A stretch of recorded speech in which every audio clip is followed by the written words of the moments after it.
Hello and welcome again.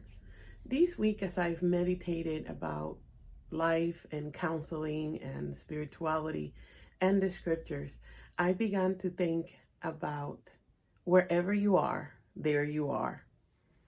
And I did a search because I knew I had heard that somewhere, and that statement is accredited to so many different people, and some people even think it's anonymous, so I'm not going to bother with trying to tell you who said it. But then I remember a long time ago, I decided to apply a principle to my life. When one person may say something about me, I may think, they don't like me. When two people might say the same thing about me, well, maybe those two people are friends and they got to talking. But when three people say the same thing, or I happen to have a similar problem 3 times, I'm going to go and take a corner somewhere. That idea that take everything with a grain of salt, because there may be something that I am bringing to the circumstances of my life that really does causes difficulties in my communication, in the way I present myself. It may not be intentional or may be intentional, like we've discussed in some of the videos, but self-reflection can definitely help to change the way that we present ourselves to the world. And as always, we are going to ground this in scripture. Psalm 51:6 says, "Behold, you desire truth in the inner being. Make me therefore to know wisdom in my innermost heart." And in my page, there's a video by Jordan Peterson, and I'm going to put the link above, that I want you to take a look at, because he talks about when we lie.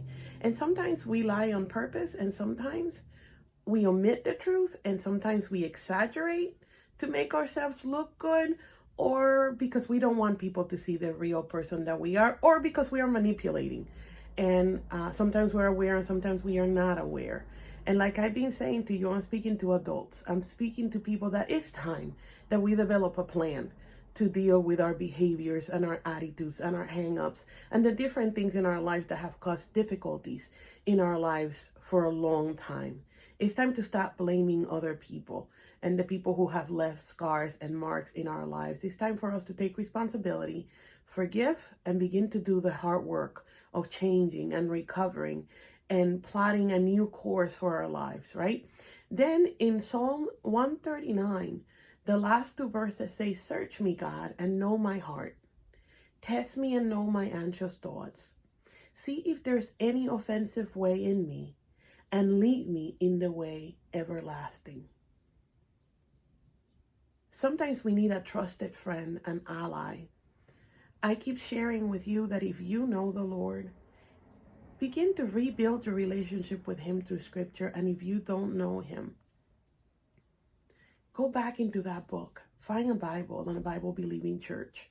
There is transformational power in the scripture. If you haven't been through counseling, find a therapist, because both principles hand in hand are amazing. If you decide to do some research for yourself, you will understand how many counseling principles have come out of this amazing book that was left to us so that we can learn how to live a healthy life, a happy life. We can forgive, we can move on. Listen, wherever you are, there you are with everyone that has ever blessed you or hurt you. Every behavior that you have came from somewhere, and we operate out of our needs. In the next few weeks, we will probably have a conversation about cognitive dissonance, which is part of the things that we develop as we act out of the behaviors that have been left in our lives from the people that have impacted us. I love you. Remember, find him in the scripture. And if you ever want to talk about it, inbox me. Have a wonderful weekend.